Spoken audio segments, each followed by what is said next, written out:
Basahin natin yung Kawikaan, Kapitulo 22, versikulo 2. Ang mayaman at ang dukha ay nagkakasalubong kapwa. Ang Panginoon ang mailalang sa kanilang Tingnan mo ang intensyon ng Diyos sa paggawa ng mahirap at mayaman para sila ay magkasama. Ang mayaman at mga dukha nagkakasalubong kapwa. Ano? Ang Panginoon ang may likha sa kanilang lahat. Sabi mo, ba't hindi pantay-pantay? Ay masama yung pantay-pantay, kapatid.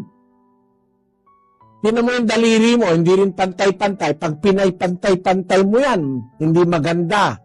Marunong pa ba tayo sa Diyos? Tingnan mo yung daliri natin, hindi pantay-pantay.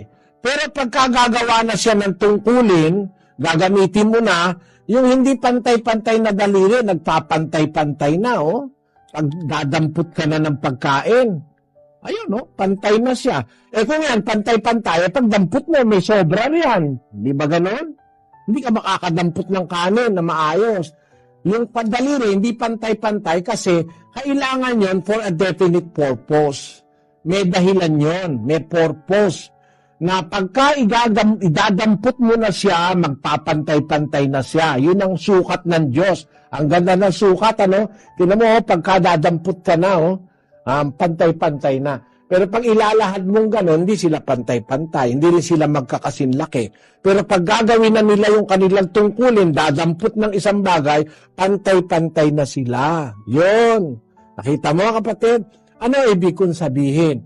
Ang tao hindi rin pantay-pantay. May mayaman, may mahirap. Bakit? May gagawin yung mahirap na ayaw gawin ng mayaman. Pagka puro bilyonaryo tayo, sino magtatrabaho sa bukid? Papayag ka ba? Bilyonaryo ka. Ikaw ang uutusan ng isang bilyonaryo. Ikaw ang mag-araro doon. Papayag ka ba na ikaw ay bilyonaryo? Uutusan ka magwalis ng kalye? Meron ka ba nakitang bilyonaryo nagwawalis ng kalye? Sino nagwawalis ng kalye? Mga Metroid. Walang pera. Para kumita, makabahagi sa kayamanan ng mayaman, pwede silang utusan ng mayaman. Nakita mo? Ang kalulungan ng Diyos, kapatid. Kaya yung mahirap, huwag tayong magrebelde, sabihin natin, ba't tayo ginawang mahirap? Marami tayong advantage sa mayaman, kapatid. Ang mahirap, mas payapa. Halimbawa, yung mayaman, bilyonaryo, ang daing pera, ang daing ginto, ang daing alaga sa bahay. Kaya yung bahay, may gwardya. May bulldog. Tapos, may mga alarma. Pag merong kumilos, na tumunog yung alarma, gising na yung mayaman, di na makatulog, natatakot. Yung mahirap, wala siyang kahit ano, nasa barong-barong, ang takip ng barong-barong niya lata ng mantika. Magnanakawan. Yung mayaman, nag-aalala, yung mayaman, baka nakawin niya. Yung mahirap, naghihilik doon sa bahay niya. Ang sarap ng tulog. Basahin natin ang 5:12 ng Ecclesiastes. Ang tulog ng manggagawang tao ay mahimbing, maging siya'y kumain ng kaunti o marami. Ngunit ang kasaganaan ng yaman ay hindi magpapatulog sa kanya. Ayun, ang tulog ng manggagawang tao mahimbing. Kaya yung mahirap, masarap ang tulog nun eh. Hindi ka nag-aalalang may mananakaw, natatagain ka dahil meron kang brilyante sa kamay, puputulin ng kamay mo, hindi. Pero mayaman, hindi makatulog yan dahil sa dami ng kayamanan.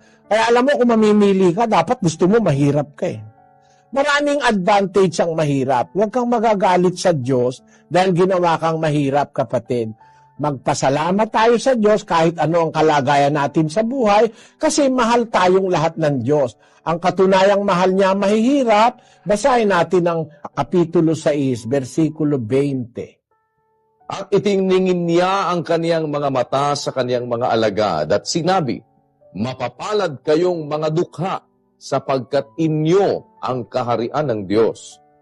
Mapapalad kayong nangagugutom ngayon sapagkat kayo'y bubusugin. Mapapalad kayong nagsisitangis ngayon sapagkat kayo'y magsisitawa. Ayun, maliwanag na maliwanag. Mapapalad kayong mga dukha sapagkat sa inyo ang kaharian ng Diyos. Mas marami sa mahihirap makakarating sa langit. Pero ano naman ang sabi sa mayayaman? Tuloy natin sa 24. Datapwat sa aba ninyong mayayaman, sapagkat tinanggap na ninyo ang inyong kaaliwan. Sa aba ninyong mga busog ngayon, sapagkat kayo'y mga gugutom. Sa aba ninyong nagsisitawa ngayon, sapagkat kayo'y magsisitaghoy at magsisitangis. Liwanag, kawawa naman yung mayayaman, di nga naniwala sa Diyos. Sa aba niyong mga mayayaman, tinanggap na ninyo ang inyong kaaliwan. Kasi pag ang tao mayaman na, mataas na ang kaisipan, minsan di na naniniwala sa Diyos. Wala na silang tiwala sa Diyos, napupunta na ang kanilang tiwala sa kayamanan. 10:24 ni Marcos. At nagtaka ang mga alagad sa kanyang mga salita. Datapot si Jesus ay muling sumagot at nagsabi sa kanila, "Mga anak, kay hirap na magsipasok sa kaharian ng Diyos ang mga magsisiasa sa mga kayamanan." Pagka ang pag-asa mo na, wala na sa Diyos, nasa kayamanan na, mayroon ka nang makapasok sa kaharian ng Diyos. Kaya may magandang nakalaan para sa mahihirap, kapatid. Huwag kang mag-alala roon at huwag kang magdamdam doon.